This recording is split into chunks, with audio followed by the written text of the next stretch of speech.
Yo guys, welcome to this elder fiction. Today we are gonna see what Naruto fell in love with one of the goddess. Huge shout out to anbu star 16 for this story. If you end up liking this video, please consider subscribe, so without further ado, let's get into the video. The woman looking around the age of 18 could be seen standing in front of another two women who looked in their early to mid-20s and were sitting on two thrones so beautiful and exquisite that the two pieces of art could only be forged by gods. The two women sitting on the thrones could only be defined in a single word: goddesses, with their appearances so pristine and beautiful that even the most stoic men and gods would die by huge nosebleeds. The two goddesses sitting on the thrones were Kami and Yami. The two supreme goddesses who had unmatched power and wisdom in all of the three realms. In front of them was a huge hall with a wide walkway in the middle of it that ran from the huge double doors at the end of the hall to the steps in front of the two thrones. The whole hall was decorated with precious metals and stones far more valuable than the entire money in the whole elemental nations. There were many more thrones alongside the walkway, which were also beautiful, but lacked the same beauty as the first two. On the many thrones sat many gods and goddesses: Tsukiyomi, Susanoo, Izanagi, Izanami, Inari, Shinigami, and many other ones. All of them rarely had the same opinion on the many subjects discussed in the court, but today was such a day where every single one of them had a serious expression on their face, and all of them were looking towards a single figure standing in front: the two supreme goddesses.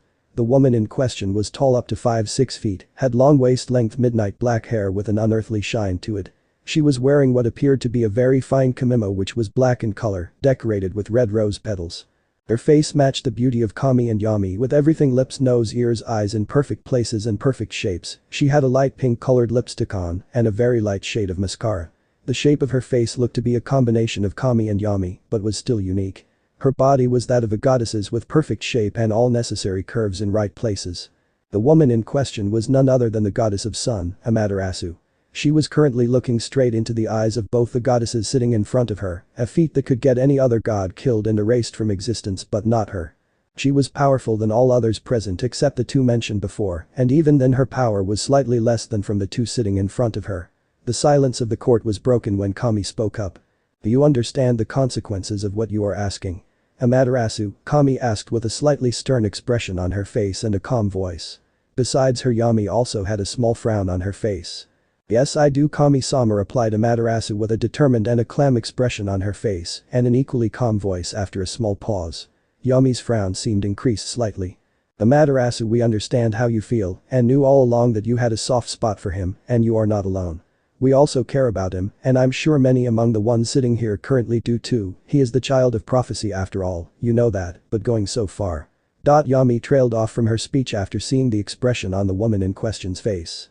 Amaterasu still had the same expression on her face, but it had slowly started to change into a look of fury, but the change had stopped once she, Yami, ended her dialogue, but she could still see it in her, Amaterasu, eyes.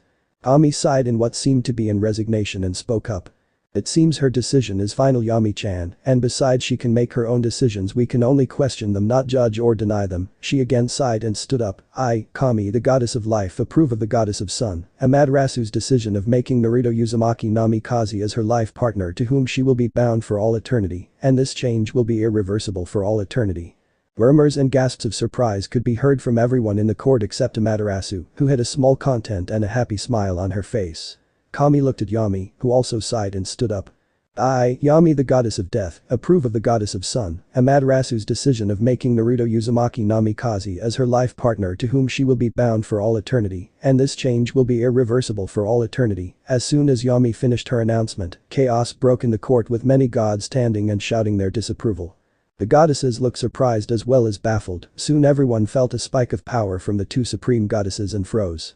"I will not tolerate any form of misconduct in this court, and our decision is final. Anyone who does want to oppose it, keep standing, and the rest will sit down quietly till I say so. Is it clear?" Kami spoke in a dangerous voice and narrowed eyes, daring anyone to say otherwise, but all the gods who were standing and scared wisely chose to sit down and keep their traps shut. Kami sat down and sighed, looking over to the cause of all this trouble still standing in front of her, basking in happiness which showed in both her smile and eyes, and then looked at the disgruntled looking god sitting in the hall. She of course understood why they were acting in such a fashion. After all, Amaterasu was the third most beautiful goddess after Them, Kami and Yami, as well as third in power too. Therefore, due to combined effect of this, she was the most sought after goddess by all the gods for a life partnership. While such a thing mostly happened between lower gods and goddesses, which was mainly to increase their power and influence, it was not an uncommon knowledge that most gods hoped to bag one of the higher goddesses, in which Amaterasu topped the list. However, for all these millennia Amaterasu had turned down every single proposal and rarely showed any interest in such things, even when the Rakuto Sennin, with whom many goddesses were infatuated with, had defeated the mighty Ten Tails, she had raised only an eyebrow at that and had never spared more than a glance at him. But for some reason Amaterasu had been watching Naruto since the day he was born, spending more and more time in it and also skipping many sessions of the court just for it. It had been confusing at first, but now all of it made sense.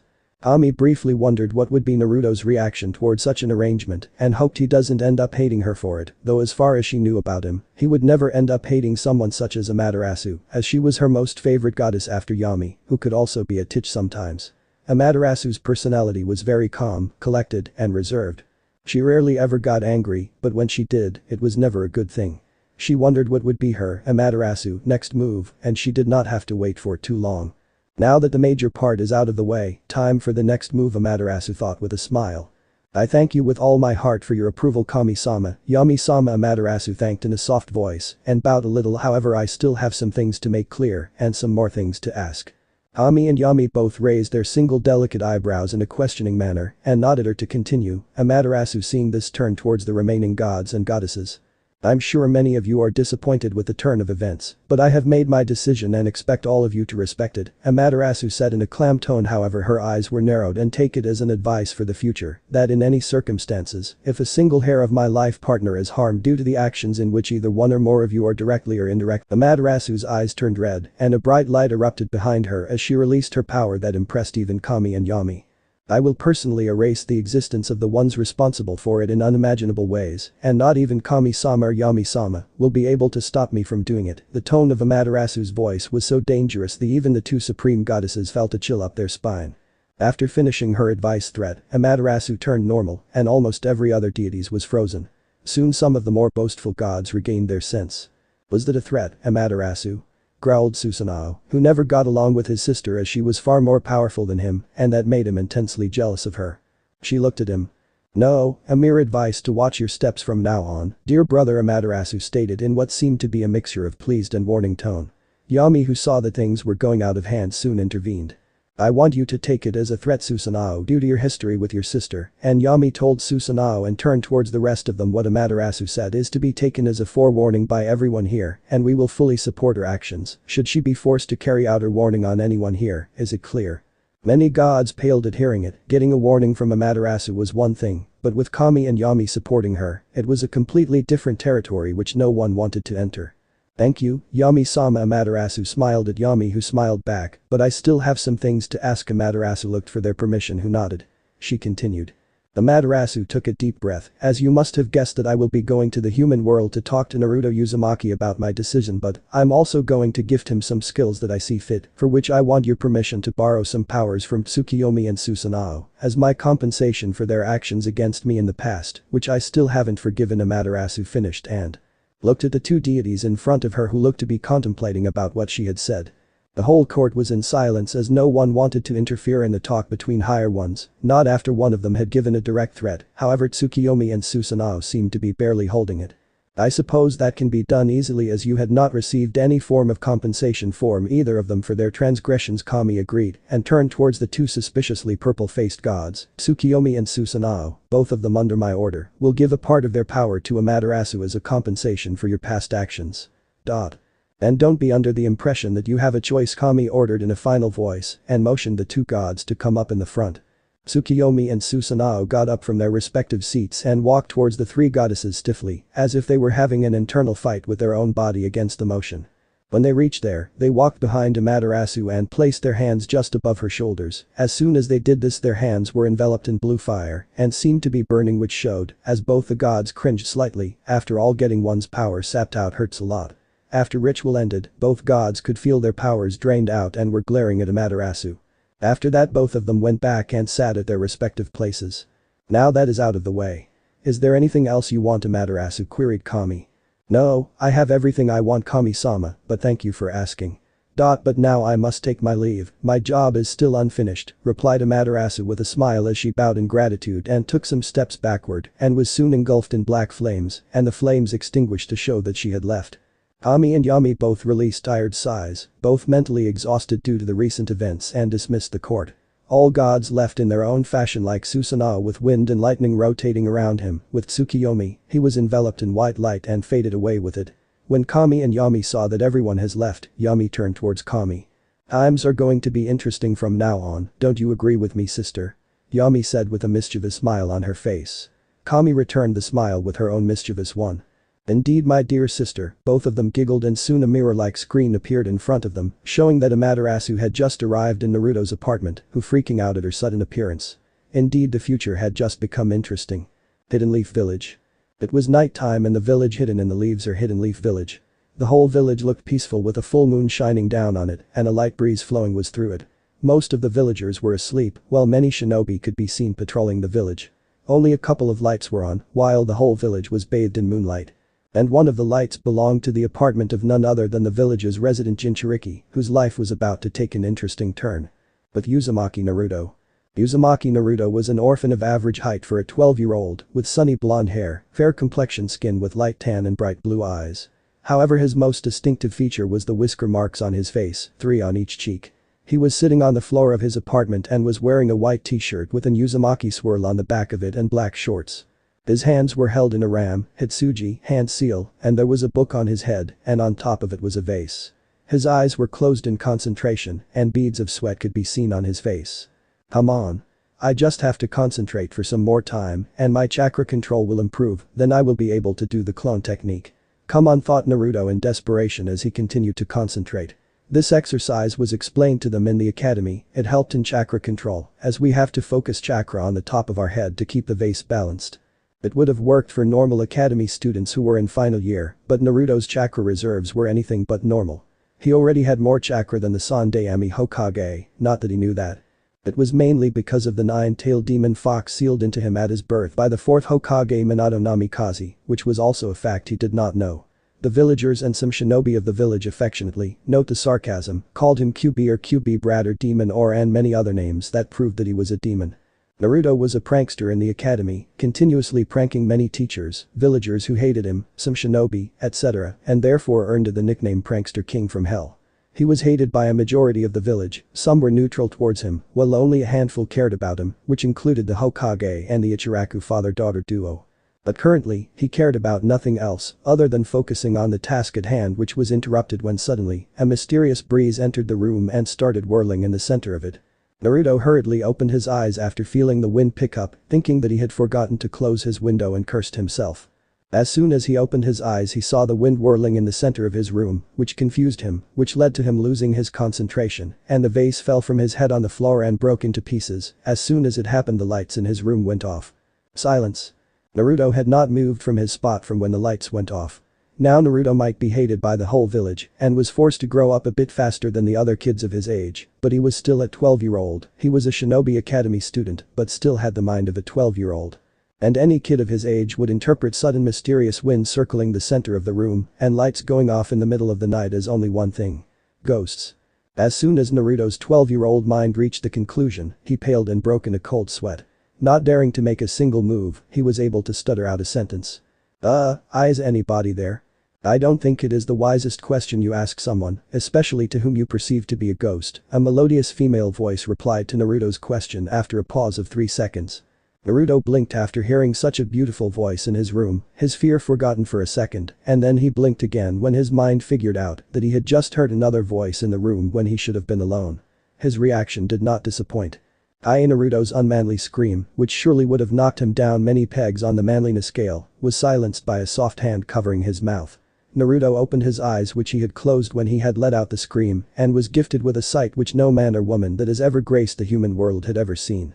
There was still darkness in his room, however a dull light seemed to illuminate the room, which strangely reminded him of moonlight, but all of his attention was captured by the goddess in front of him. She had long silky waist-length shiny black hairs, her face the most beautiful thing he had ever come across, which was saying a lot since he had seen the likes of Kurama.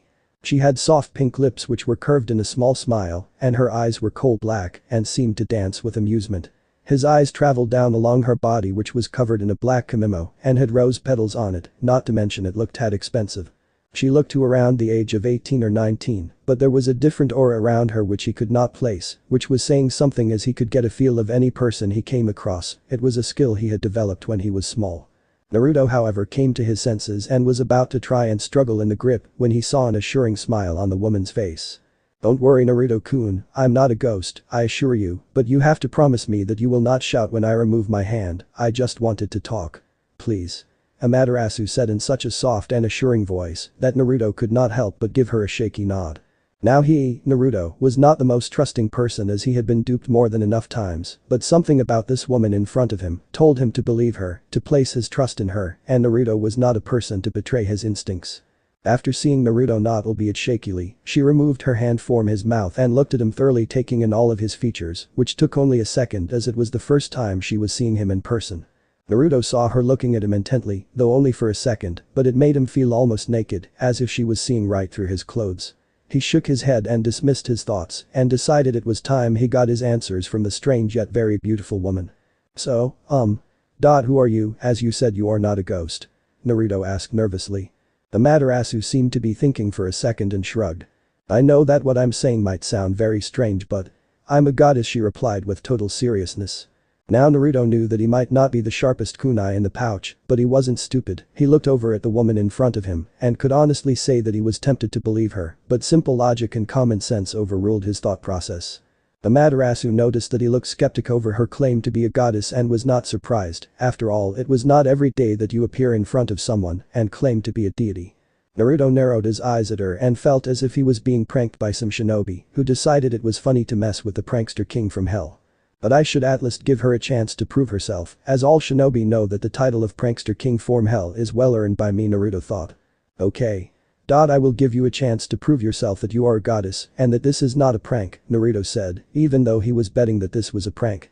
Amaterasu raised a delicate eyebrow at his statement and began to think of something that would convince him that she was telling the truth. As she was thinking, she saw the full moon through his window and remembered the powers she had taken from Tsukiyomi. She smirked. She sat beside him and noticed that he was watching her like a hawk, again not surprising as she had observed him for his whole life and knew that he is usually cautious around strangers. "It is going to take a lot of effort on my part to make things work," she thought. "Do you see the full moon?" she asked him while pointing towards the moon. He nodded and wondered where she was going with this. "I will make it disappear with it." She extended her hand towards the moon, made a waving motion, and soon the moon disappeared right before Naruto's and all others who were watching eyes. Naruto looked baffled for a second and ran towards the window. After opening it, he peered out to look at the moon. All of it had disappeared, and only a faint white circular outline was present on its place. The village, once bathed in the moonlight, had gone completely dark. His enhanced eyes caught the sight of some shinobi having similar reaction to the unreal phenomenon. He looked towards the goddess and the remaining white ring in the sky many times, even going as far as trying to dispel a genjutsu, but nothing changed. "Holy Mother of Ramen, it's real. The woman just made the freaking moon disappear." Naruto thought in awe and some amount of disbelief. Is she really a goddess? He slowly turned to look at Amaterasu, who had an amused expression on her face. He gulped. "But why would a freaking goddess appear in my room? I didn't do anything to face the wrath of one." He furiously worked his mind to come up with an explanation.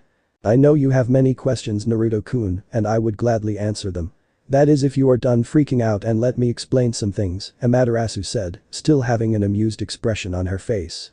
Naruto, after listening to what she said, immediately sat down near the window, which was almost 10 feet away from her, with a nervous expression on his face and beads of sweat still rolling down his face, but this time due to sheer nervousness. However, in his nervousness, he completely overlooked her usage of an affectionate suffix after his name. Amaterasu frowned slightly at the distance he kept from her. It was kind expected, but that didn't mean she has to be okay with it. He was her life partner after all. "I guess I will start by telling you my name. My name is Amaterasu, and if you are thinking that I came here to punish you or something like that, I assure you that is not the case," she explained, and Naruto let out a sigh of relief.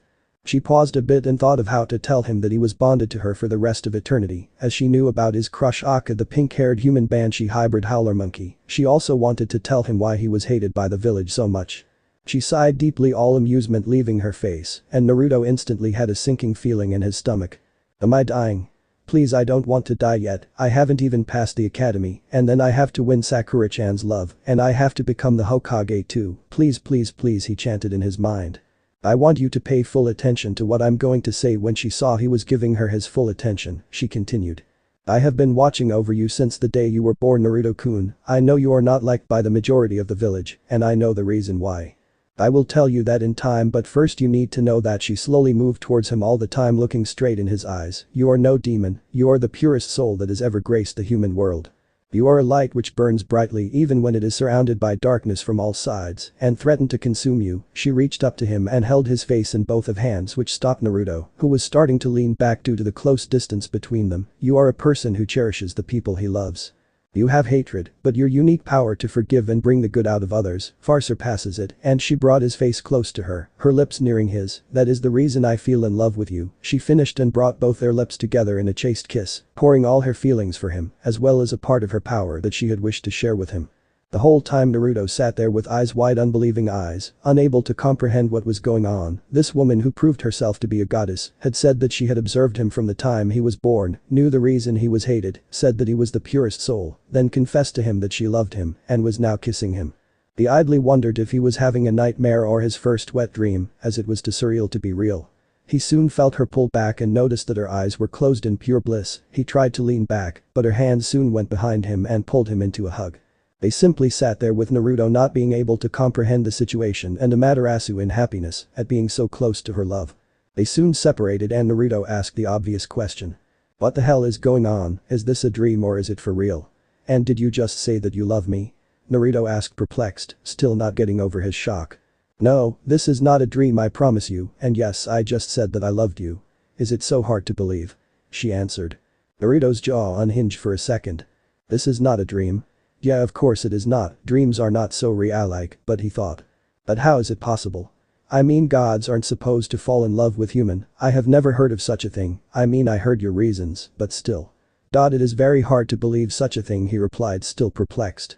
Amaterasu giggled, and if Naruto was honest with himself, it was one of the most beautiful sounds he had ever heard. I can imagine, but I'm not lying, Naruto-kun. I took permission of Kami-sama for it, and it is obviously not the first time it has happened that a deity has fallen in love with a human. She cleared his doubts about the situation. I didn't know.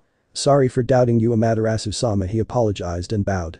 No Amaterasu-sama for you, it's either simply Amaterasu or Amaterasu-chan.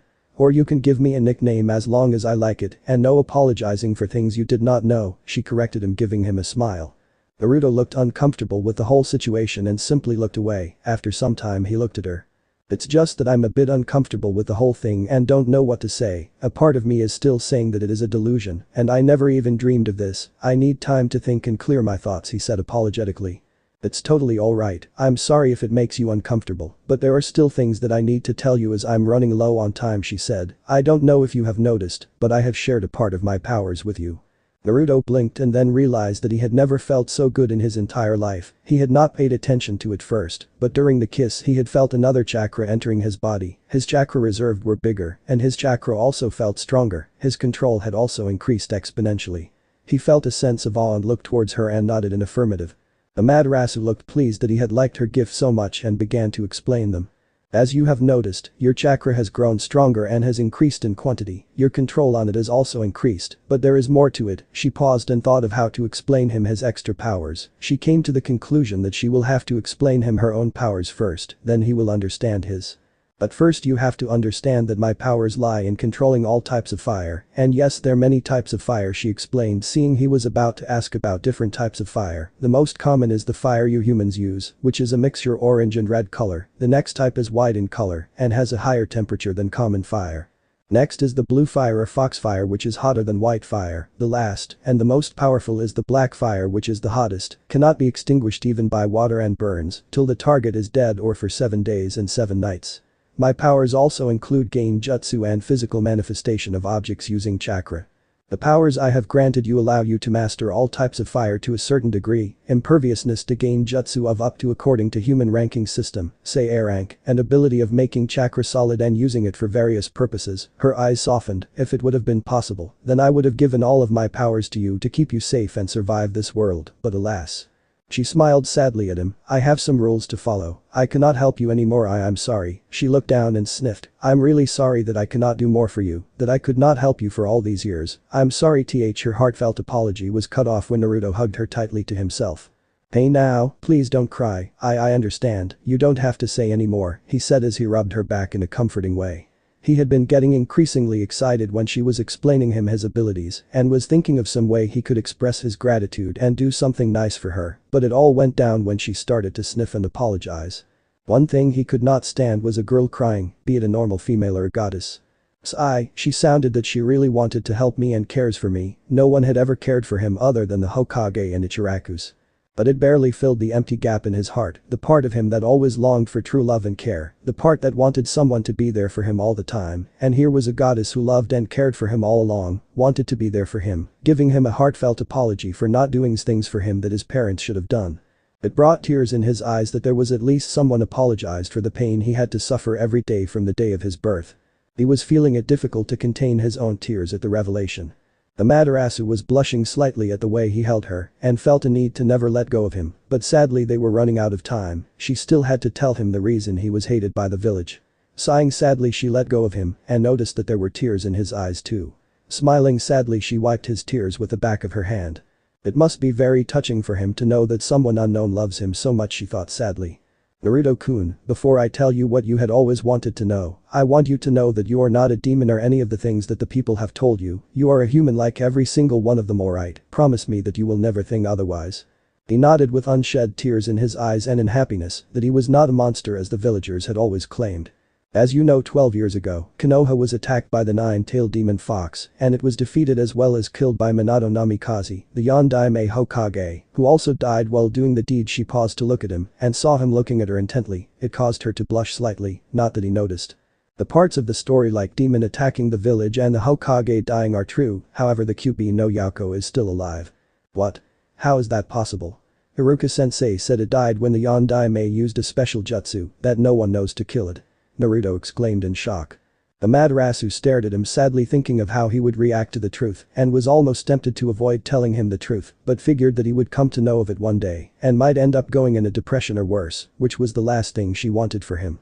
Stealing her resolve, she decided to come out with it. Any jutsu, no matter how powerful it is incapable kill a Biju. It was a cover-up the Sandaime came up with to hide the truth from the younger generation. The older generation knows the truth, but a law has been placed by the Hokage with a death penalty that prevents anyone from talking about it.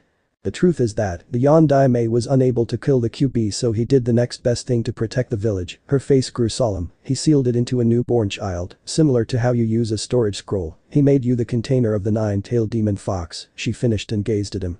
Naruto was shocked at hearing the reason for the apparent hatred the village held towards him. He knew that the fox took many lives during its rampage, but still felt himself getting angry at all the people. They knew he was not the fox, only a mere container for it, but still. At least the shinobi understand the concepts of sealing, but still treated me like a demon, but then why? Why for all these years? Tears came to his eyes as the facts appeared in front of him. Then did my parents abandon me because they also thought of me as the QB? Silent tears were rolling down his whiskered cheeks. After some time he looked at her and asked the obvious question. Why me? His voice was barely above a whisper, but Amaterasu heard it clearly. She knew the reason why. She cupped his face tenderly and spoke because he was a father who believed in his son. He was snapped out of his stupor and looked at her with wide unbelieving eyes. The Yondaime is my father? He asked, shocked at the revelation. She nodded. I am the Yondaime Hokage's son. But then why did he do this to me? And all these years Jiji lied to me about not knowing who my parents were. He must have known. But why did he not tell me why I was hated for all these years? Was he hoping to keep it a secret forever, thinking that I wouldn't find out? Why all these lies?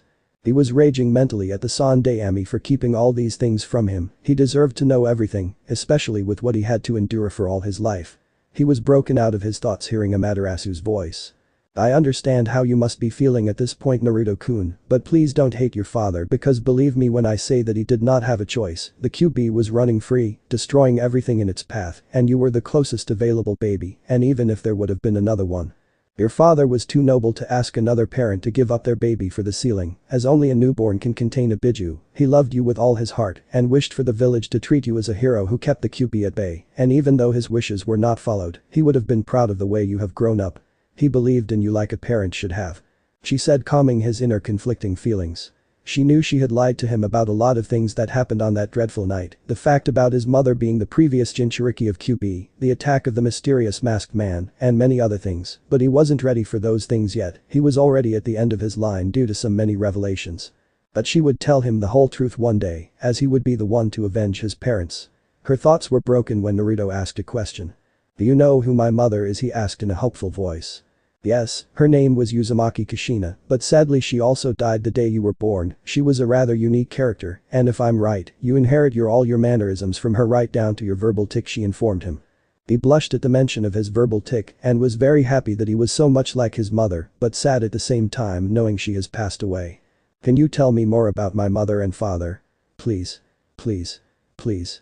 He gave her his own patented puppy fox eyes no jutsu, a deadlier version of puppy dog eyes no jutsu. Amaterasu, after seeing how cute he looked, killed her almost irresistible urge, let out a squeal and hugged him to death while on the outside. She took deep breaths to calm herself. "If he does it again I really might lose control of my female instincts. God, that move of his is a lady killer," she thought. "Yes, of course I'd be happy to do that, but we can do it the next time, as my time is almost over." She looked away from his face, which still held the cute expression. "I have something for you." "Huh? You want to give me something more?" he asked, tilting his head a little and a bewildered expression on his face. Think of it as an early happy birthday present," she said, after which a katana appeared from somewhere in her hand which she handed to him. It was easily the most beautiful katana he had ever seen, not that he had seen many. The sheath was black in color with designs on it which were golden in color. He unsheathed it to see its blade, which was pitch black in color, with the sharper edge being slightly lighter in shade. The handle was double length for the usage of two hands and was also black with white designs on it. Its hilt was round in shape with a series of designs that seemed to be made out of precious stones, which were liquefied and recrystallized in desired shapes. All in all, the katana looked like it would cost a gold mine or more.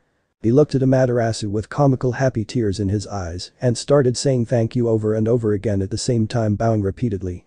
She sweat dropped slightly at the side in front of her as he started to hug the sword in the same way you would expect a small girl to hug her favorite plushie toy. She gained his attention, who blushed slightly at being caught doing something that was embarrassing.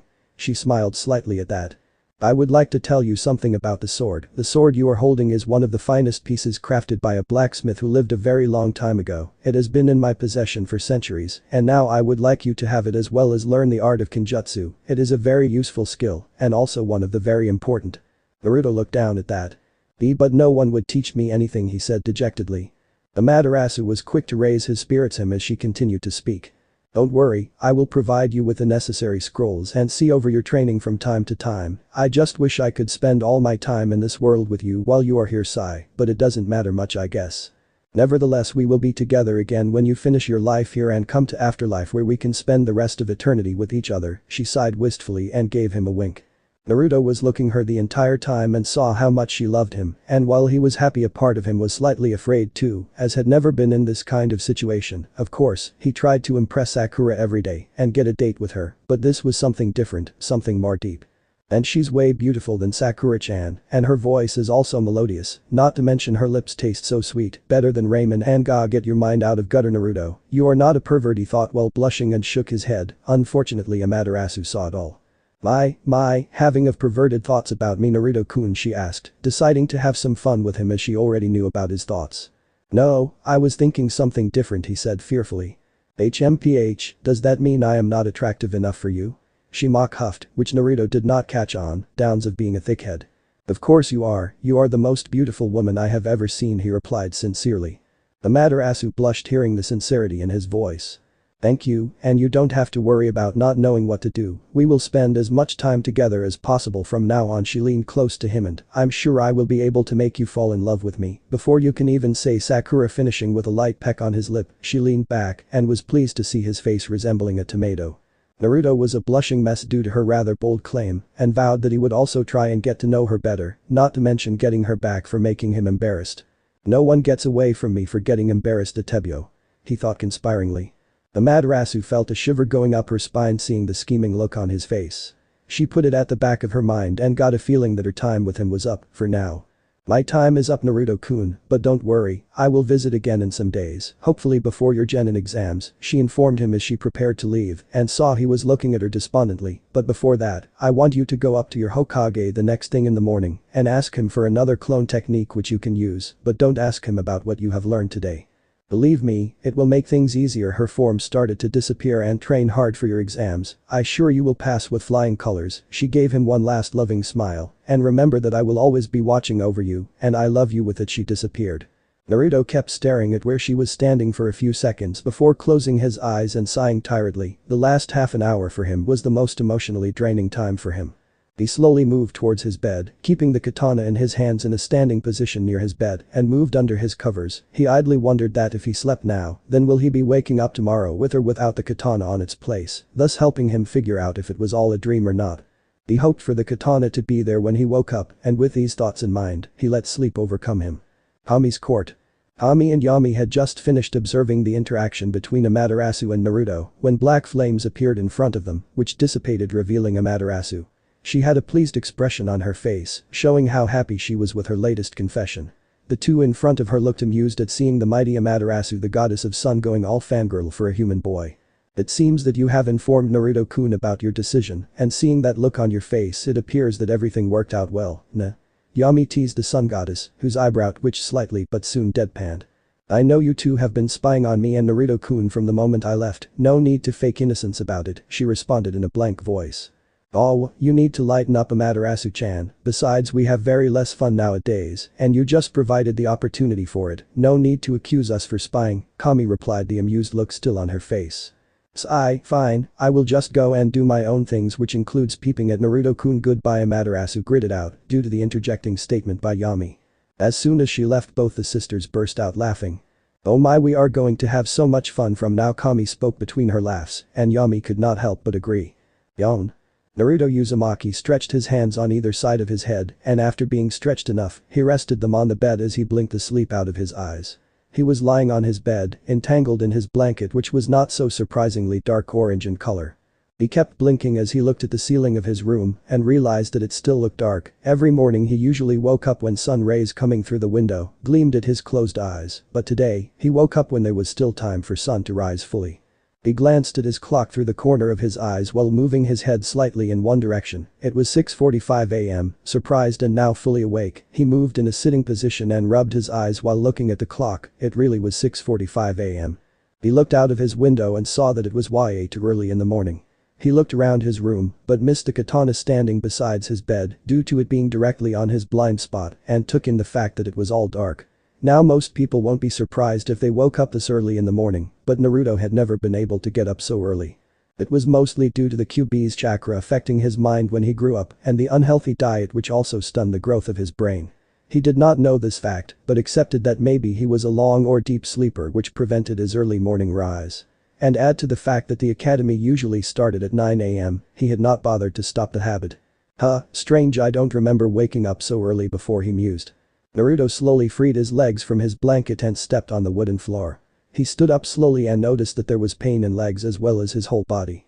He took a step forward and felt pain in his knees and thighs, which almost made him stumble and fall flat on his face.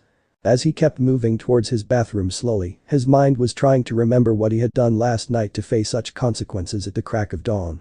Why is my body hurting so much? I have never felt so bad before, especially in the mornings. What the hell was I doing last night? His face confronted in pain as he tried to remember, and he made his way in the bathroom sluggishly. He held onto the sink and lifted his face to look in the mirror slowly, but quickly staggered back in shock at seeing his reflection. Lifting his hands to touch his face, he traced the outline of it while moving closer to the mirror to take a clear look. Most of his face looked the same, however, there were minor changes, like his hair had grown longer by an inch and now shadowed his eyes to some extent. The small amount of baby fat he had retained was now absent, his face now held an angular look. If he was honest with himself, he looked way better than Sasuke. Surprised by such change in his appearance, he decided to get a good look at his body if there were any other changes, and at the same time find the reason for his body being in so much pain.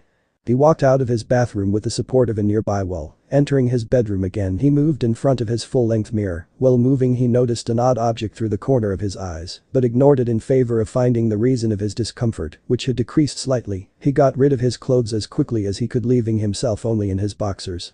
And he looked at his own reflection. There were some changes in his body, like his muscle mass seemed to have increased slightly, he was sporting six-pack abs, but the most surprising variation was in his height, he was definitely 2 inches taller than he had last seen himself. He traced his body with a confused look on his face as he racked his brain to come up with an explanation for these strange changes in him. But it's not just the face, the rest of my body too, it seems as if my whole has suddenly evolved. As he was thinking, he suddenly remembered seeing an odd object near his bed, he turned in the direction he had seen it and found himself surprised to see a black katana in a standing position near his bed. Strange, I don't remember keeping a katana near my bed, hell I don't even remember seeing such a katana, he pondered, and then as if a switch had been turned on in his head, his eyes went wide the same time as the events of previous night came to him like a ton of bricks. The events flashed in front of his eyes like a fast-paced movie, the sudden breeze, then lights going off, him being frightened and calling out only to hear a melodious voice, the stunt with the moon, the whole conversation he had with Amaterasu afterwards, her confession. I have been watching over you since the day you were born, Naruto-kun, I know you are not liked by the majority of the village, and I know the reason why. I will tell you that in time, but first you need to know that. She slowly moved towards him, all the time looking straight in his eyes. You are no demon, you are the purest soul that has ever graced the human world. You are a light which burns brightly even when it is surrounded by darkness from all sides and threatened to consume you. She reached up to him and held his face in both of hands, which stopped Naruto, who was starting to lean back due to the close distance between them. You are a person who cherishes the people he loves. You have hatred, but your unique power to forgive and bring the good out of others far surpasses it, and she brought his face close to her, her lips nearing his. That is the reason I feel in love with you, she finished and brought both their lips together in a chaste kiss. Her assuring him of not being a demon. Naruto-kun, before I tell you what you had always wanted to know, I want you to know that you are not a demon or any of the things that the people have told you, you are a human like every single one of them, alright? Promise me that you will never think otherwise. The harsh truth behind his treatment by the village. The truth is that the Yondaime was unable to kill the QBE, so he did the next best thing to protect the village. Her face grew solemn, he sealed it into a newborn child, similar to how you use a storage scroll, he made you the container of the 9-tailed demon fox. And becoming aware of the identities of his parents and that they had not abandoned him. Because he was a father who believed in his son. He loved you with all his heart and wished for the village to treat you as a hero who kept the QB at bay, and even though his wishes were not followed, he would have been proud of the way you have grown up. He believed in you. Yes, her name was Uzumaki Kushina, but sadly she also died the day you were born. She was a rather unique character, and if I'm right, you inherit all your mannerisms from her right down to your verbal tick. Her gift to him. Think of it as an early happy birthday present, she said, after which a katana appeared from somewhere in her hand which she handed to him. Her faith in him, her last statement before she left, and the loving smile. And train hard for your exams, I sure you will pass with flying colors. She gave him one last loving smile. Remember that I will always be watching over you, and I love you. With it she disappeared. Naruto slowly sank to his knees, his eyes still wide as he held his face with tears running down his cheeks. It wasn't a dream, it wasn't a dream. It wasn't a dream. He cried out in his mind in happiness, with tears of joy still flowing out of his eyes like an unending river. I'm not alone and unwanted anymore. There is someone who loves me and my parents didn't abandon me. He sobbed on the same spot for a few more minutes before coming to a stop. He lifted his head to reveal his puffy eyes and cheeks, resulted from shedding tears which he wiped with the back of his hands, and stood up quickly to observe himself in the mirror again. Now I understand, these alterations must be due to Amaterasu-chan sharing some of her power with me. Not that I'm complaining, but it hurts a lot. He sighed and ran his hands down his face in exasperation. He gazed at the katana again and wondered about its powers. After all, it made sense that it should have some kind of awesome power if it was in a goddess's possession for so many years. He moved about his bed and picked up the gift. He unsheathed its blade which gleamed in a beam of sunlight. He remembered her last words. But before that, I want you to go up to your Hokage the next thing in the morning and ask him for another clone technique which you can use, but don't ask him about what you have learned today, believe me, it will make things easier. He frowned at the thought of going to the Hokage, which astonished him a bit. The old man had been a constant grandfather figure in his life, and even if he looked old, he saw him as a role model for being a Hokage. But the shocking truths he learned last night caused that image of a grandfatherly Hokage to shatter into pieces. But he would go to the old man, he would demand him to give him a clone technique suited for him. In any case, the old man had a lot to make it up to him. Oh, he won't ask him anything about the lies, but the Sandaime was up for a rude awakening. Just you wait, Amaterasu-chan. Naruto held the blade in front of his face. I will make you proud. Hokage Tower. But the Sandaime Hokage. If there is a person who could make any other Kage feel a shiver up their spine, then the person you are looking most probably has held the title of Hokage at some point in time, the Fire Shadow, the leader of the strongest village Konohagakure no Sado, village hidden in leaves. The Hokage is said to be the pinnacle of the shinobi world. All the Hokages were the strongest shinobi of their time. The Shodaime, Hashirama Senju, was said to be the strongest ninja after the Rakuto Sennin, with his Mokuton Jutsu and expertise in Iryu Jutsu. Even Madara Uchiha would think twice before facing such an adversary. That is why he got his ass handed to him at the Valley of the End. The Nindaime Tobarama Senju, brother to the Shodaime, with his unmatched talent in Suiton and Jikiken ninjutsu, he was able to take out the whole Kinkaku force, an elite shinobi unit of Kumagakure no Sado. Hiruzen Sarutobi, son of Sasuke Sarutobi, known as the Kami no Shinobi or the Professor, who has mastered every jutsu in Konoha, was known to be stronger than all the Kage of his time. Yondaime Minato Namikaze, feared as the Konoha no Kairoi Senko, master of Jikiken ninjutsu, inventor of Rasengan and Hiraishin no Jutsu, the only shinobi to receive a SS rank in bingo books with a flea on side order, and the father of Naruto Uzumaki that has to count for something, were all great ninjas with immense skill. If one imagined herself standing in front of any of those, they would expect to see a well-built man with scars on his body, intimidating posture and look, with eyes that burned with fire and seemed to be looking right at your soul. However, at the present time, if one would look at the old as time man sitting behind a desk with a funny pointy hat on his head with a kanji of fire on it and who was smoking through a pipe while glaring daggers at a stack of papers in front of him at the same time muttering about evil paperwork and damn you Minato, he or she would declare him as an senile old man. But that particular old and senile man was the Sandaime Hokage of Konoha. Damn you Minato for leaving me do all the paperwork, and if that was not enough, you just had to take the secret of finishing paperwork quickly to your grave, cursed Sandaime the 38th time that morning. He had arrived in his office at the designated time in the morning and had just started to fill his smoking pipe for his early morning dose of nicotine that his secretary had came and informed him of a council meeting that the civilian side of council members had called. Flashback. The council meeting. The Sandaime entered the meeting chambers where all the civilian council members were seated on their places, i.e. on the left side of the meeting table, while the right side where the shinobi clan head sat was empty. It was to be expected as it the ones on the civilian council who had called the meeting. There was no need for a full council unless the matter to be discussed was very important and affected the whole village. He sat at his position that was at the head of the table, signifying him as the leader. He gave them all a hard stare, which would have shaken up all of them in an instant, but today they looked very confident and determined, which made Sarutobi raise an eyebrow. Ahem, he cleared his throat. It is 6:30 a.m. in the morning, and because of it you all better have a good reason to call this meeting, or else I would personally see to it that all of you are charged with the crime of misusing your powers. He finished with a warning tone, conveying them how pissed he was right now. A pink-haired woman who appeared to be in her mid-30s stood up. Her name was Haruno Sakuya, mother of Haruno Sakura. I assure you Hokage-sama that we are here to discuss a very important matter as it concerns the village as a whole. Sakuya spoke in a fluent tone. I see, but then why is it that I do not see a full council then, Sakuya-san? Sarutobi asked with narrowed eyes. He was starting to get an idea about the matter they wanted to discuss. Sakuya's confidence level dropped down a bit, seeing the leader's eyes narrow a bit, but seeing the confident looks on her fellow members' faces, she regained her too. That is because we all had personally wanted to discuss it first with you Hokage-sama, she reasoned with him. The Sandaime looked at all their faces to see that they all wore identical expressions and sighed. Fine, go on Sakuya-san, he replied. Sakuya, seeing that she had got the permission again, looked at her fellow members' faces, asking them for a silent permission, earning a small nods from every single one of them. She continued. We wanted to discuss about the shinobi career of the academy student Uzumaki Naruto, she finished with a slightly nervous look and voice.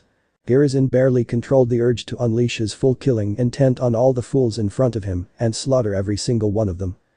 And what gave you or anyone the right to tell me what I must do with my ninja? And even though Uzumaki Naruto is not a ninja yet, he is a Shinobi Academy student and under my protection since the moment he was born. If that was the matter you wanted to confer about council members, then I'm afraid you have wasted not only your time, but my precious time too, he said in a deathly calm voice, as if it was the calm before the storm. The civilian council paled at that, but some of them still tried to argue. But Hokage-sama, we must do something to keep him under our thumb. He contains the demon, and restrictions must be placed on him so that he doesn't go berserk at the same time killing us all, exclaimed one of the members in panic. What if the seal breaks? We cannot let him be a shinobi and instead should place him in confinement for all the deaths he got. The man was immediately pinned to the wall adjacent to the table by an anbu member with long purple hair and a Nico mask with a strong hold on his neck. Many council members paled at seeing one of theirs manhandled, and that too by an anbu member. The Sandaime did not look surprised at the current situation and appeared as if he had expected it to happen. Yugao always had a soft spot for Naruto-kun, maybe more than just a soft spot, he thought a bit perversely. He coughed to regain his thoughts. Nico, take him to Konoha prison and keep him there until we decide his sentence for his crimes, he ordered the anbu, who soon vanished in a shushin. All the others had baffled expressions on their faces. Soon Sakura tried to reason with him. Hokage-sama, you can't do that, we did no crime. We are just worried about the safety of this village when that child roams free on our streets, she reasoned, but the Hokage had enough of them. This is going to be my last warning to every single one of you here. If any one of you ever dares to talk or even think that I am going to treat Uzumaki Naruto any different from the rest of the village just because of your irrational fears, then you are in for a rude awakening. All of you are dismissed. He warned and stood up as he took walking towards the door to leave, but stopped to give one more admonition. The academy graduation exams are 1 week from now, and if anyone tries to sabotage Naruto's exam, you will be held responsible and put in prison for the rest of your lives, and with that he left. Flashback end. Sarutobi rubbed his temple to get rid of that early morning headache. Really, one would think that they would have given up on trying to make Naruto suffer more than they already have. Now if only all his ninjas, especially Kakashi, were that determined about their duties. While thinking these thoughts, he saw the regular academy report lying on his desk. He picked it up and read all the details about various students. His eyes particularly stopped at the Naruto's name. Scanning all his details, he could not help but heave a sigh. The boy had been the dead last of his class since the first year, sucked in academics, decent in weapons, had no definite jutsu. Inability to perform the Bunshin no Jutsu, clone technique and many other holes in his training. He knew that it was not Naruto's fault that he was unable to perform the clone technique, but Sandaime could not go against the rules and favor a single student. Damn it, the headache was increasing because of his current thoughts. He decided to look out at the village, which was a great view to his old eyes. Seeing the peace in his village always soothed his worries and headaches. He was just about to swivel his chair that he heard some noise outside. You can't go in there if you don't have an appointment, boy, shrieked a female voice. Definitely his secretary, only she had such shrill voice, and by the way she said the word boy with distaste, it wasn't hard to figure out who the other person was. Thought he would have to do something about her apparent dislike towards children. I don't care, I'm going to see the Hokage, and you can't stop me, yelled another voice stubbornly. Yep, definitely Naruto, though it sounded a bit different than it should be. As Hiruzen had expected, his door almost immediately was kicked open, but the sight he had expected was not the one he was seeing right now. Instead of a short boy in orange jumpsuit, short unruly blonde hair, and a slightly childish face, he saw a boy with an average height, wearing a black full-sleeved shirt with an Uzumaki swirl in the front. Dark blue shinobi pants with a kunai holster strapped to his right leg, and longer than he had imagined blonde hair with an angular face. It left him slack-jawed for a second, but soon recovered from his shock. It had been at least 2 months since he had last seen Naruto, so he figured Naruto, must have hit a growth spurt, as it was common for boys his age. But it didn't mean that he wasn't curious about the changes he was currently seeing. Naruto smirked slightly at seeing the expression on the Sandaime's face. Even if it was just for a second, if he were his previous self he would have totally missed it, but he had found out that due to Amaterasu's power, his body had not only developed physically, but his senses, mental powers had increased.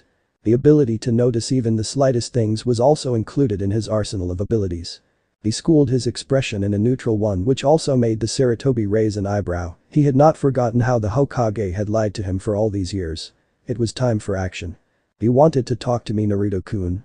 Sandaime inquired, putting on an expression of mild amusement, but sadly Naruto was in no mood for it and decided to go for it straight. Yes, Naruto nodded. I still cannot perform the clone technique, even after mastering all the chakra control exercises taught to us by Iruka-sensei and Mizuki-sensei.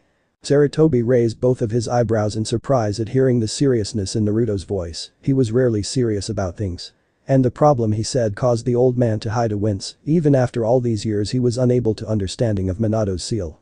Therefore he was unable to guess the amount to chakra Naruto would have when he grew up, but it seemed he should have thought of a worst-case scenario. I see. So you want some more chakra control exercises?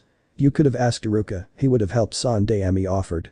Naruto had known, or at least expected, the Sandaime to say this and had already come up with a plan. He shook his head in negative. No, I want some other clone technique that I can do. Iruka-sensei had taught us that there are more clone techniques, and surely you know more than one, Naruto answered in a bit of a pleading tone, but still sporting a neutral look. The Sandaime was now confused due to Naruto's request and was almost tempted to see if he really was Naruto or some impostor, but he could sense the chakra in Naruto that was special to him due to being Kyuubi's Jinchuriki. That aside, he thought about his, Naruto, request and the answer he should give. He could give him the shadow clone technique, but it would be against the rules. After contemplating for some time, he smiled towards Naruto in an apologetic manner. "I'm sorry Naruto-kun, I do no more clone techniques. But it would be against rules to give you special treatment, all the academy students should get the same treatment." Seeing Naruto about to protest, he held up his hand, "But I can give you more chakra control exercises that will definitely help you." Naruto made a thinking face at that, as if considering his offer, but inside his mind, he was very angry at hearing the Sandaime's response to his as polite as he could manage request. Even now a major part of his brain was telling him to start yelling and questioning him about many things, but he had kept his patience for the time being. But hearing things like it would be against rules to give you special treatment, all the academy students should get the same treatment caused his already thin tolerance to almost tear into pieces. He so wanted to argue against the statement, he had seen it with his own two eyes, the number of times Sasuke got special training from academy teachers after the academy hours. The number of times Sasuke got better kunai and shuriken from the sanctioned academy supply, the number of times he had seen the bastard getting scrolls and personal training from the jonins who came for special lectures at the academy. He could not argue against the fact that Sasuke was talented, not extremely so, but he still was. That was to be expected when you are born in a ninja clan, especially as powerful and with a rich shinobi heritage as the Uchiha clan, but it still did not change the basic facts that Sasuke had been getting special treatment. Not only him but all shinobi clan heirs, bar Shikamaru and Choji as one was too lazy, while the other liked eating more than anything, and the sons and daughters of council members got it too, in one form or other. He had no doubt that it was the reason why Kiba was just below Sasuke in Taijutsu. Kiba had always been pitted against civilian students and him. He was no pushover when it came to Taijutsu, but unlike Kiba who had his clan's advanced Taijutsu training, he had no definite style, as the teachers sabotaged his studies. Many civilian students who trained hard for their future ninja careers were left discouraged because of this, just like many civilian girls who entered the academy to become kunoichi, avoided becoming fangirls and focused more on training than looks, were isolated and picked on by girls of the dubbed Sasuke-kun fan club who concentrated more on looks than training, and as a result, the hard-working girls were forced to change themselves, focus more on looks, to adjust into the die-hard Sasuke fangirls, especially to avoid becoming targets for getting bullied. He had developed a particular dislike for Ino and Sakura. Yes, Sakura, after waking up and being able to think more clearly, he had questioned himself why he liked her so much and came up with a blank. Sure, she was good looking with her long pink hair, but that was it. She did not have the graceful and ladylike movement or speech like Amaterasu, abused him physically by hitting him almost daily, was extremely loud, and had practically zero kunoichi skills. She was even weaker than him, duh. Besides, he liked Amaterasu more. He did not love her yet, but it was only a matter of time. But what he did know was that he would give his life for her without a moment's hesitation. She had done more things for him in a few minutes than anyone else had ever done, and also loved him for so many years. Damn, it was giving him a headache to think so many things. He mentally shook his head and focused his attention at his current situation. He had to get what he wanted from the old man. What to do? What to do? He racked his brain. I need to make him feel guilty, especially for him to think that I deserve it, and I deserve it, Tebio. He had stepped on my father's last wish and had blind faith in the villagers. That was the main reason for my life being so bad, but no more. I understand the villagers hate to some extent and can forgive them, but not him, not until he makes it up to me. Thinking deeply for a moment suddenly brought forth a very obvious fact in front of him, one that he had forgotten since yesterday. Naruto smiled, a devious smile inside his mind that scared even the Kyuubi for a second. Naruto's face suddenly went from being neutral to sad, his eyes dropped in disappointment, and emotional pain could be seen in his eyes. Sarutobi's heart ached at seeing Naruto's reaction to him denying him. Naruto, a clone technique. Naruto was a grandson to him and everything but blood. He had watched over Naruto personally for some days after his birth in the ceiling. He had been convinced that Naruto was a perfectly normal child in that period of time and had developed a deep bond with him. There was no way he would be able to look in Naruto's father's and mother's eyes after failing them for so many years, but something told him that if he denied his grandson figure this, he would forever lose his connection to him. Sighing tiredly due to this, he decided it was time he made up to Naruto for all the things he had suffered in his life. Alright Naruto-kun, I will give you a clone technique, he assured. It caused Naruto's sad face to blossom into a smile, but I will need some time to write it down in a scroll. Is it okay with you? Naruto nodded furiously on the outside while inside his mind, chibi Narutos could be seen running around with signs in their hands saying victory. Sarutobi smiled at seeing the smile on Naruto's face. It was nice to see his true smile occasionally. "So when should I come to pick up the technique?" Naruto asked excited. He may have matured a bit but was still a sucker for ninjutsu. Why don't you come in the evening? I will have it ready by that time," Sarutobi replied as he continued to smoke on his pipe while looking out of the window. "Okay, Jana." As soon as Naruto turned around to leave, another idea suddenly clicked in his mind. I could ask for some tips for my training from him, after all he is the best of the best, he thought. He was in a need for some serious training if he wanted to pass the graduations with flying colors. They were a week away and he needed to use every single second of it, and since all final year academy students are given a week off for personal training, he had decent chance to excel in the exams. Turning around again to face the Hokage. "Hey old man, can you give me some tips for my training, since I need to train for my exams, and well you are the best ninja in the village." And he trailed off with his hand scratching the back of his neck and an embarrassed look on his face. Sarutobi turns back slowly to look at Naruto with a look of interest, finding an embarrassed look on his face. He chuckled and decided to help him a bit more. "So you have finally decided to get serious about your training, Naruto-kun?" chuckled the Sandaime. "Yeah, hey, what is that supposed to mean?" asked an indignant Naruto with an angry look on his face. "Oh nothing, Naruto-kun, nothing." Seeing Naruto about to protest, he put up a serious face. "Now you said you wanted advice for your training, didn't you?" he asked in a serious voice that startled Naruto.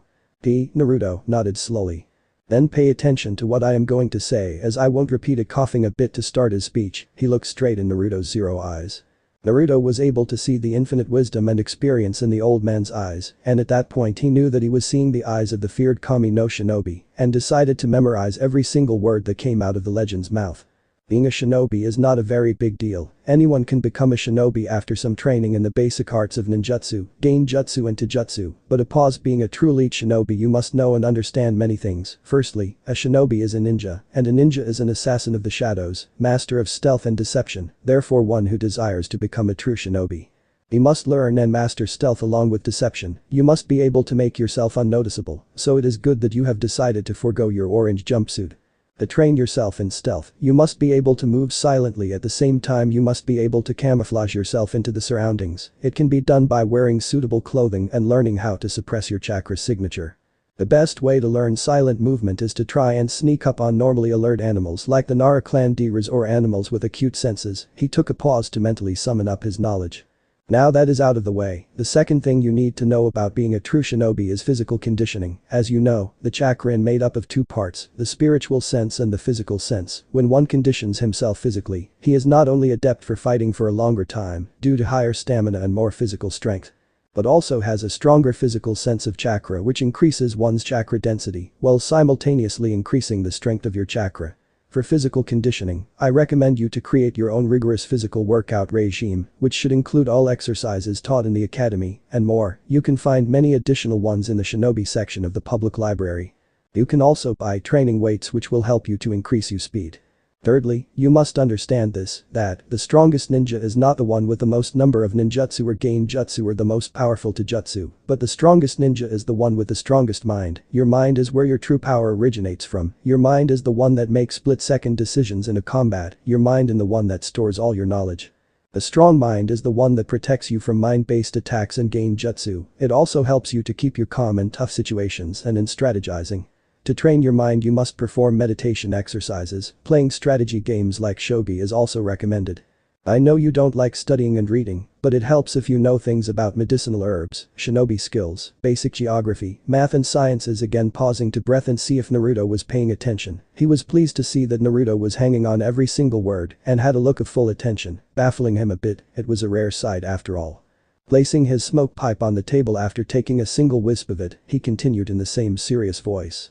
The next is weapon skills. An average jonin is capable of an accuracy of 10/10 even at 50 meters and is able to throw even weapons like senbon with satisfactory precision. He also has some knowledge in kenjutsu and is a master of shuriken jutsu. For you I would advise you to practice shuriken and kunai throwing until it reaches a satisfactory level. You can take up kenjutsu if you want, but either you will have to learn it on your own, which I would not recommend, or you will have to ask someone who knows it to train you in it. He looked up to make sure Naruto understood it. To be good at hand-to-hand combat you need to have a definite taijutsu style, which is something that your Jonin sensei will teach you if you pass the exams, of which I'm sure you will pass with good grades, but currently I'm afraid you will have to rely on the limited knowledge the public library provides. Which includes some basic stances and forms you need to know to learn more advanced styles in the future. The skills like ninjutsu, genjutsu cannot be learned from library I'm afraid, and it totally depends on your Jonin sensei to teach you some. For now you can increase your chakra control as it helps to learn and master jutsu. I will add chakra control exercises in the scroll that I will give you finishing his lecture. The Sunday Ami's face changes from serious to slightly amusement after seeing Naruto's gobsmacked look. It turned to a slightly concerned look, thinking he had overloaded or broken poor Naruto's mind with his long lecture. Naruto had to admit that the old man knew things. He may have said he was angry at the Sunday Ami, but he had not expected to get such a thorough advice. He knew that he could have asked Amaterasu, and she would have given a better one, but the fact that she was currently away and expected to be, at least for some time, he took it like a fish to water. He memorized every single word the Sunday Ami had said, which he found quite easy. Snapping out of his stupor, Naruto felt genuinely happy. Now he knew what he had to do to get stronger. Early in the morning when he had decided to train, he was clueless as to what his training should entail, but now all the questions regarding his training were answered, and he wanted to start as soon as he could. Getting excited by this, he quickly thanked the Hokage. "Thank you, old man." With it he turned around to leave and reached for the door. Grabbing the handle he tuned to say some last few words with a mischievous smile. "Though you need to watch out from now on, old man, as with your advice, I'm going to get that hat from you much sooner." With it he left, leaving behind a smiling Sarutobi, who turned towards the wall where the pictures of all the previous Hokages were hanged. His gaze stopped particularly at the fourth. "I'm sure you would have been proud of your son Minato." With Naruto. After leaving the Hokage tower, Naruto leapt on the nearest rooftop. His destination was to find a shop which sold shinobi utilities. He vaguely remembered purchasing weapons from a shop on the western side of the village some months ago. He remembered that particular one because it was the only shop which did not overprice him. Quickly moving in that direction, he picked up speed due to excitement. He arrived in the western sector and sat on a rooftop to scan the area. Now Konoha was a very big hidden village with many people and shinobi living in it, so finding a single shop, even if in a particular area, was not an easy task. "Ugh, how am I supposed to search the whole area?" sighing in frustration. Leaping down on the street, he started to walk at the same time, ignoring the curious stares being sent his way as he continued to search for the shop. Thankfully it didn't take him long, only 20 minutes or so, as he recalled seeing a bring red banner just outside the shop from his last visit. Bells chimed as Naruto opened the door to enter the shop. Looking around, he was glad that the interior of it matched with his memories. It was a fairly normal-looking store with various types of weapons hanging along the racks, some of which he did not even recognize. He made up his mind to make it as quick as possible and went near to counter to see if it was the same man who sold him the weapons the last time. However, as he went near it, he was surprised to find a familiar-looking girl behind the counter who was busy reading a book. He tapped on the wooden desk to gain the familiar girl's attention. Tap tap. The girl suddenly looked up to see him and stood up while keeping the book aside. She had an embarrassed look and a slight blush on her face. Welcome to Daisuke's Weapons and Utility Store. How may I help you?" she said in an embarrassed tone and a small smile. Naruto got a good look at her face. She had shoulder-length light brown hair with two bangs framing her face. Her skin tone was fairer than his. Her face was somewhat triangular in shape with dark brown eyes and dimples due to her smile. She was an inch smaller than him and was wearing a dark blue-colored half-sleeve t-shirt, while he could not see anything below due to desk blocking his view. All in all, she looked quite pretty. It ticked in his mind where he had seen her. She was in the same class as he was. What was her name? Maiko. Yes, that's right, her name was Maiko, though I don't remember seeing her the last time, he thought. Naruto saw her eyes widen slightly in recognition and smirked. "Naruto? Is that you?"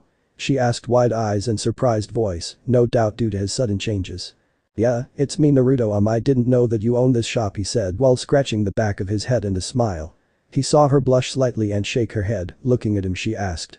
"What happened to you? You look different and you got rid of your jumpsuit." He was fairly surprised to hear her question. He had thought she wouldn't care.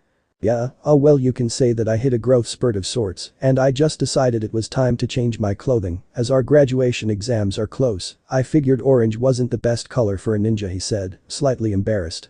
She snorted. "Yeah, it was an eyesore and I didn't even recognize you without it." An awkward silence of a few seconds followed as Naruto did not know how to respond to that. Thankfully it was broken by Maiko. "So are you here to buy some weapons?" she queried. Naruto nodded. "Yeah, I wanted some kunai and shuriken. And maybe some set of clothes." She nodded as she went inside the store to bring the required items, while Naruto looked at the various katana at display and began to compare them to the katana Amaterasu gifted him, which he had kept at his house. He saw Maiko return with 2 sets of shuriken and a set of kunai. Seeing this, he moved towards the counter. "Will these many be enough?" she asked him while showing the sets of weapons. "Yeah, these will be enough," he replied with a smile which again caused a small blush to appear on her face. She kept the weapons aside and asked him to follow her inside. "So what type of clothing you would like?" she asked as they moved into the clothing section. She saw him browsing through a few shirts and frowned. Frankly, I don't have any idea about what type of clothing would suit me," he said a bit self-consciously and a small embarrassed smile. She sighed and shook her head with an amused smile. "I really shouldn't be surprised by that, but here, let me select some good ones for you. You don't mind, do you?" she asked, still amused as she moved beside him and started to go through various clothing. "No, I don't, it helps though, as girls know more than boys in that department," Naruto said as he moved aside and leaned against the adjacent wall and closed his eyes to think about his training. "You know, it feels somewhat weird, I mean talking to you like this." Hearing her quiet voice, he opened his eyes and saw she was still busy looking for something and had spoken while doing her work. After processing her statement, he frowned slightly. "What do you mean?"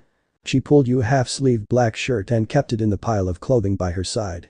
"I mean, don't get me wrong, it's good having a sensible talk with you for once, but in the academy, I always pictured you a very hyper boy and always trying to get a date with your Sakura-chan. Seeing you so calm and without your orange nightmare, it feels different and slightly weird. I saw you yesterday in the class, still acting and looking like usual, but such changes in a single day.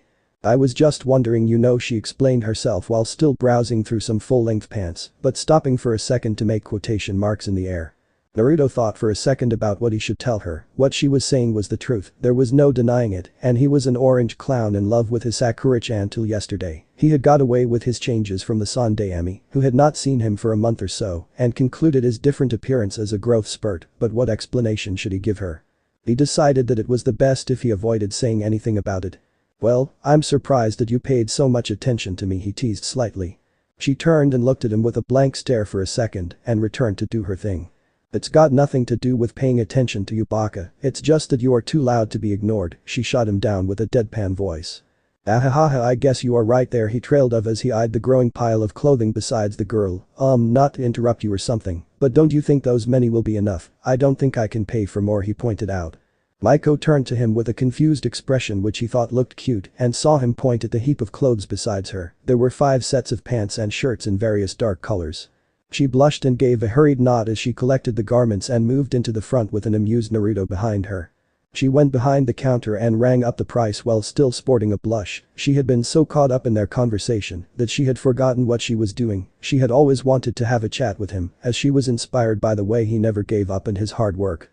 She herself was a girl with a civilian background, and so it was difficult for her to compete with other students with a shinobi background.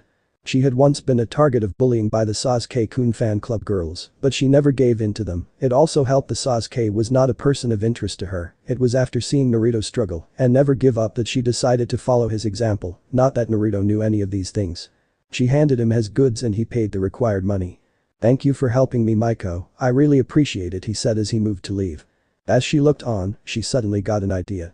"Hey Naruto," he looked back at her and raised an eyebrow seeing her shy look. "I know you are not good in academics, and you are better than me in some things, so if you would like to study or train together, we can do it sometime this week." Seeing both his eyebrows raised in surprise, she added, "That is, if you want to," she finished. Naruto's surprise could be clearly seen on his face. He had not expected her to say something like this in a million years, but figured it would be nice to have a friend. "Alright, I'll let you know when I'm free," he agreed with a smile. Maiko smiled and waved him his goodbye. Naruto waved in return as he left and closed the door behind his back. He completely missed Maiko's lingering gaze in his form as he left. Naruto started walking towards his home with the thoughts of Maiko's unexpected request on his mind. He was so engrossed in it that he completely missed the presence of his stalker, who had come dangerously close to him but escaped with an embarrassed eep. But the stalker. Was that Naruto-kun? But he looked so different and also handsome, blushed his creepy stalker as she moved towards her home. But what was he doing in Maiko-san's store, and why did he look so happy? She narrowed her wide eyes in jealousy. I need to find out. The night before the graduation exams, Konoha. But Sarutobi Hiruzen Hokage's office. Sarutobi Hiruzen was sitting on his chair facing towards the window, the smoke pipe in his hand and a pensive expression on his face. The lights of the room were turned off, and his figure was bathed in moonlight. The Hokage's office is a busy place for most of the day. The duty of being the Sandaime Hokage left no free time for the aged Tsurutobi Hiruzen, a man in his 70s, who even though was the strongest ninja in the village, was a man who enjoyed peace. That was the reason he strived, struggled, and shed blood for his precious village, for the people, but those people were growing corrupt as days passed by. During the times of war, the people of the village worked hard to earn money, to feed the ninja, to preserve the will of fire that the Shodaime and the Nindame taught about, but now, in the times of peace, the same people, as well as ninja, were growing arrogant of their power, arrogant their money, arrogant of the peace. He admitted that it was partly his fault. He loved his people too much, so much so that he let them get away for making a small child suffer for things that the child was not even aware of, suffer from things that the child had no control of, and it had cost him. It had cost all of them. The same child had grown up, the same child was growing strong, the child's eyes were no more bright pools of joy, they had become the eyes of a determined shinobi. Tsurutobi was one of the few people who knew Uzumaki Naruto's heritage, along with the elders, the clan heads, Kakashi Hokage, and Shimura Danzo. The boy's parents were some of the strongest shinobi ever born, most determined, compassionate and loving, but absolutely ruthless to those who made this world a dire place. The combination of those genes would no doubt create a monster of a shinobi, but still with his ideals and morals, he had lost count of the number of times the old warhawk Danzo had asked for Naruto's custody to train him into a weapon, but he had disagreed. He had faith in the child, that the child would rise above his sufferings, he would use his pain to make himself stronger. He would strive to gain acknowledgement of the village and achieve his dream to become the Hokage. But now, his hope looked bleak. He had seen the eyes of the child, they were different, the eyes which were once as easy to read like an open book had turned into fathomless oceans. The anbu who was assigned to watch over the boy had given interesting reports.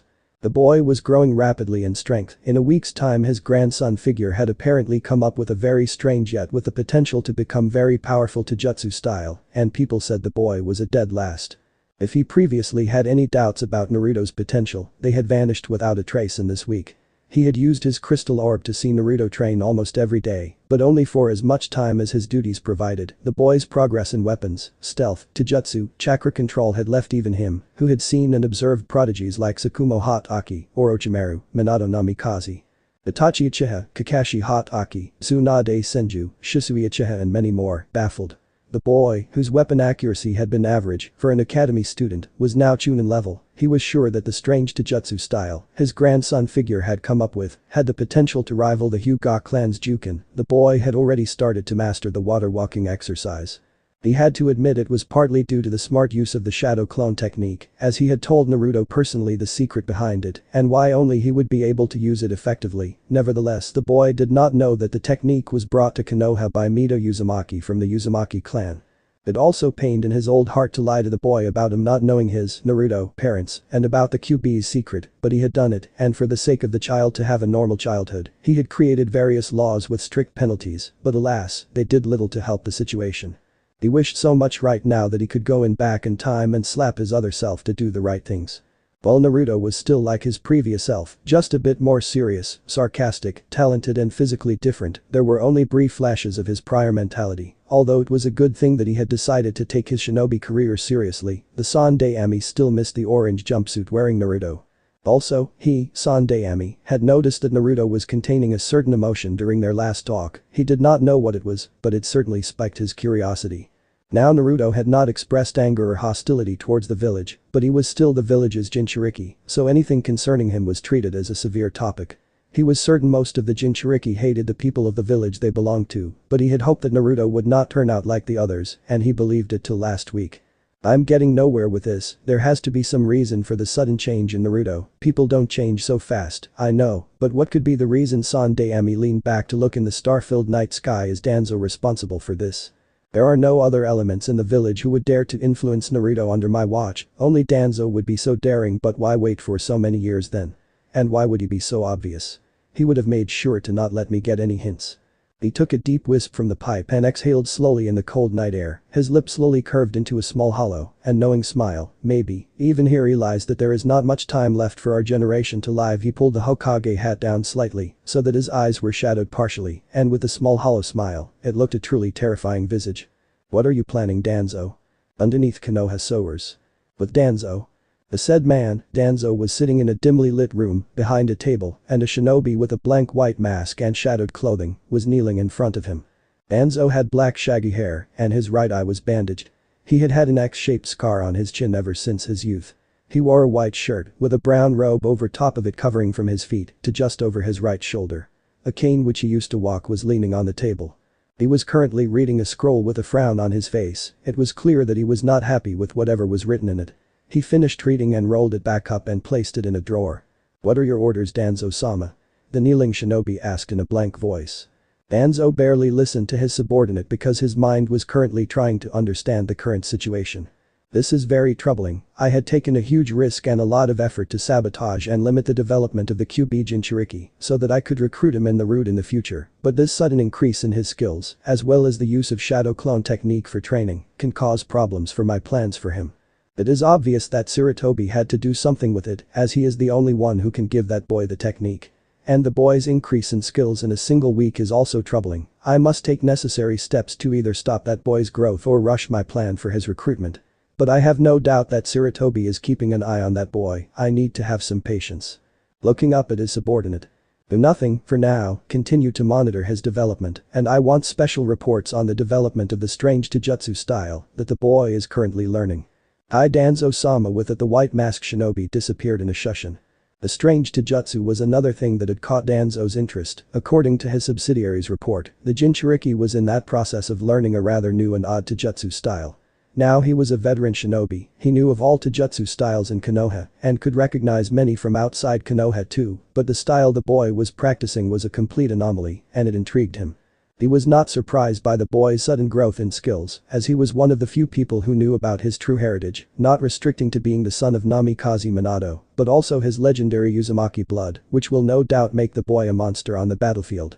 And it seemed that Sarutobi had finally recognized the boy's potential, but the timing had caused one of his long-term plans to derail. "No, my plan is not ruined, things are still salvageable, and I just need to make my next moves carefully." Leaving the matter with those thoughts, he picked up another report that was lying in front of him. His eye gleamed slightly as he read the name of the person, which was of particular interest to him, maybe more than the QB Jinchuriki. Uchiha Sasuke. Naruto's apartment. With Naruto. Naruto was lying on his bed wearing his nighttime clothes, which he had bought from Maiko's shop. The lights of his room were turned off, and darkness with some faint light filled the room. Many people would have thought that the boy was asleep, but his open blue eyes staring at the ceiling was a dead giveaway that he was far from asleep.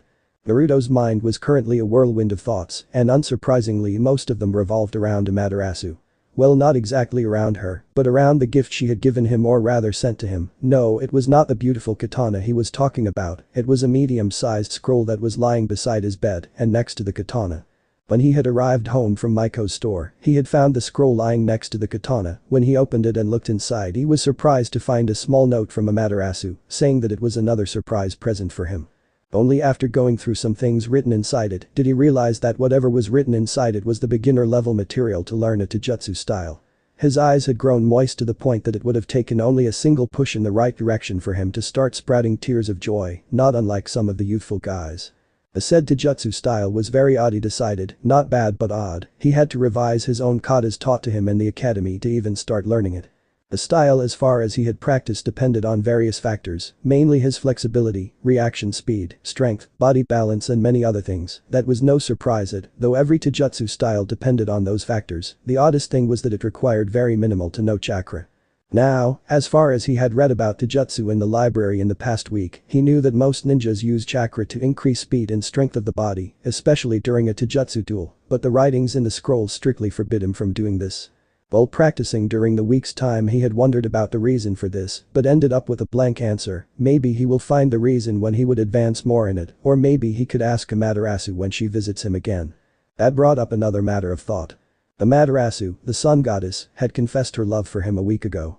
Now that was one of the, if not the best thing that has happened to him for a long time. Hell, it was the best thing in his whole life so far. So what was his problem regarding that issue? It was simple, he did not know what to make of it. Of course, if someone loved him, he would love the person back, but how was he supposed to do that when he had only met her once, and as far as he could derive from their conversation, she could spend only a limited amount of time in the land of the living. Maybe after his death he would go to heaven and then they can spend eternity together, but what was he supposed to do in his living years? Of course, he had his dreams for the future, that was not the point, but the real point was, what about his love life? A man is supposed to love only a single woman romantically at a given time, and if he was to return Amaterasu's love, he would have to remain single and unmarried among his peers for his whole life, and what if some girl fell for him in the meantime? He wasn't in a hurry to find her reaction to that. He shuddered slightly at the image of Amaterasu going all sun goddess on that supposed girl. Naruto shifted his body to turn on one side, his face showed that there were many confliction thoughts going through his mind right now. "I'll think about it some other time," he murmured slightly as he observed the moon. There were still things he needed to sort out before getting some sleep. The QB and his mother, Uzumaki Kushina, topped the list. He still found it hard to believe that the QB no Yauko, the mighty beast of destruction, was sealed inside his gut. How was he supposed to react to it? Of course, he could freak out about it, but Naruto Uzumaki was not that kind of a person. He knew that freaking out would not do him any good, and besides, Amaterasu had assured him that he was not a monster, merely a container. However, that did not eliminate his anxiety fully. The second thing that was bothering him was the lack of information about his mother. During the past week, he had been sending a dozen clones to the library to study various subjects like geography, science, history, politics, etc. Nevertheless, to his disappointment, his clones were not able to read and memorize as much as he had expected them to, but it was still enough to get him through his graduation exam safely. Among his dozen clones, he had appointed 2 of them to search upon the name Uzumaki. He had initially thought that if he was given his mother's last name, then maybe there was a possibility that sometime in the history there must be an Uzumaki family. It turned out that he was wrong. He had sent his clones to the part of the library where basic information about every single family to have existed in Konoha was stored. It was mainly created to help orphans to search information about their family, but to his surprise, there was no mention of Uzumaki name anywhere. Then he thought that maybe he should look for his mother's name, and he dare say it was not easy. His clones had scanned through various history books and archives to find even a shred of clue for the rest of the week, but came up with nothing. It was very frustrating, to say the least. There was a lot of thing about his father, including the tales about his legendary Hiraishin no Jutsu, Flying Thunder God technique, and how he used it to win the war against Wagakure no Sato, village hidden in rocks. He was in awe and filled with pride, but it came crashing down when he realized that he knew next to nothing about his mother, not even how she looked. After his clones finished studying in library today, he decided he would ask Amaterasu about his mother during their next meet. It only increased his excitement to see the goddess once again. He turned his head to look at the clock. It is late. I should get some sleep after all, tomorrow is a big day of my life, and with that last thought Naruto let sleep take over him. Graduation day, Shinobi Academy. With Naruto. Naruto was sitting on one of the last benches in his academy classroom with a bored look on his face. So far he was the only one sitting in the class, and it was boring to say at least. He had woken up early in the morning and rushed to the academy in his excitement to finally become a ninja, and had conveniently forgotten in the process that the academy was scheduled to start an hour later than on normal working days. He had spent a whole minute in the process of banging his head on his desk to compensate for it. He was dressed in a dark red shirt with mesh visible underneath it, black shinobi pants, the ends were bandaged, and his feet covered with black shinobi sandals with a weapons pouch tied to his right leg to finish his look. Maiko herself had insisted he go with this look as she said it suited him and made him look cool. Now Naruto did not consider himself as a person who bothered himself a lot with his looks or showing off in front of others, but even occasionally it was nice to look good, especially since none of his classmates had seen his changes. It will be fun to see them try to figure out just who this new personality was. Almost half an hour had passed and Naruto was lying with his head down on his desk. After a few more minutes a few students started to trickle inside the class, and soon the whole class was filled with chattering kids aspiring to become ninja. While most of the students were ignoring him as he was still lying with his head down, a few girls, as well as boys, did look in his direction with confused looks, as if trying to figure out who he was. When there was less than 15 men left for the academy to start, Naruto felt someone tap on his shoulder to get his attention. Looking up he was not surprised to see Maiko grinning at him, but what surprised him was her choice of wardrobe. She was dressed in a long-sleeved black top and a light purple apron skirt, under which she was wearing black shorts, along with a pair of ninja sandals and dark-colored stockings that reached until her thighs. Rin's outfit. Overall, she looked very attractive, and he could see through the corner of his eyes that many boys were giving her appreciative looks. Not that he could blame them, even he would have been unable to resist himself. Damn hormones. Naruto thought as he blushed slightly and looked away for a second. After compassing himself he looked towards Maiko and smiled. Nice look, he complimented. Maiko's face gained a slight pink tinge as he said that and shyly looked at him. "Thanks, you don't look bad either," saying that she sat at the empty seat beside him. They stayed silent for a few moments as both of them surveyed the class and noticed that they were attracting attention from some of their fellow classmates, but chose to ignore it. Soon both of them heard a series of squeals from various girls and instantly knew that Sasuke had just entered the class. It was not surprising as it was an everyday routine for them. Sasuke came into their field of vision and took a seat near the window. Both of them could see all his fangirls hovering around him like hungry vultures looking ready to pounce. "It's my last day in the academy, and even after 6 years of being in the same class as him, I still don't understand what the other girls see in him. I mean, he has that dark mysterious look going for him, but other than that he is the biggest jerk in the whole class," Maiko stated bluntly. Hearing that, Naruto turned to look at her with surprise and newfound respect. Maiko, seeing his look, just shrugged. "Well, I knew you are not like his fangirls, but it is the first time a girl from our class must have said it so openly. Usually, the team's fangirls can pick up such a statement from a long distance and hunt down the poor guy who said it, but I guess they don't expect a girl to say such a thing," Naruto replied as he kept an eye on the fangirls to see if they sensed a disturbance in their force. But they seemed to be lost in their own Sasuke-kun world. "Well, I'm not like them, at least I hope you don't think I am," she smiled in a dangerous way, which immediately put him on the alert. He had to placate her as he had seen over the past week that an angry Maiko was a dangerous Maiko. He raised his hands in his defense and at the same time to calm her down. "You know that I think you are better than them from our first meeting itself last week," he reasoned with her with a slightly nervous smile, which seemed to calm her down a bit. "Hi, I at least know that much about you." Her deadly smile faded and he sighed in relief. Close one, he thought. He did not want a repeat performance of their training from last week, during which he had accidentally angered her enough to start beating him into pulp. How could such a pretty and harmless looking girl hold so much power? Her punches, he'll never know. Nevertheless, he did know not to anger her ever again. "You know, even if he is a big jerk, you are forgetting that he is still the heir of the most powerful clan in the village, and not to mention he is the last of the same clan. That might be enough for most of the girls to fawn over him," he replied to her previous question, while pointedly looking in the Uchiha's direction. Maiko, hearing his reply, frowned slightly and thought about it. It did make sense when he put it that way, not to mention Sasuke would probably be the owner of the whole fortune, jutsu, etc. of his clan. That was enough for most of the ignorant to fall at his feet, which sadly included many shinobi of the village. "Yeah. I guess he does have that going for him," was her honest reply. Just a second after that, both of them heard a loud rumbling sound and looked towards the door as they both knew what was approaching. The door slid open. "I was first, Shanaro," screamed one of the two girls who had just entered the classroom. She had long pink hair and a large forehead, wore a dark red dress and dark colored short leggings. "Pinnet forehead, I was here first," screamed the other girl in reply, who had long blonde hair, was wearing a purple dress with exposed midriff. "Here they go, Sakura and Ino," Naruto groaned as he watched the two girls rush past them to take seats beside Sasuke. Maiko looked at him with amusement on her face. She had just recently come to know about his special dislike toward Sakura and could not help but tease him about it. "Why are you so annoyed? Aren't you gonna try and get a date with your favorite girl in class?" Sarcasm flowed like a river from her statement. Naruto gave her a deadpan look and simply banged his head on his desk. "Please don't even joke about it," was his muffled reply. Soon the whole class had assembled and the class instructors walked in holding a huge stack of papers. Both of them stood in the center as Mizuki stacked all the papers on the table.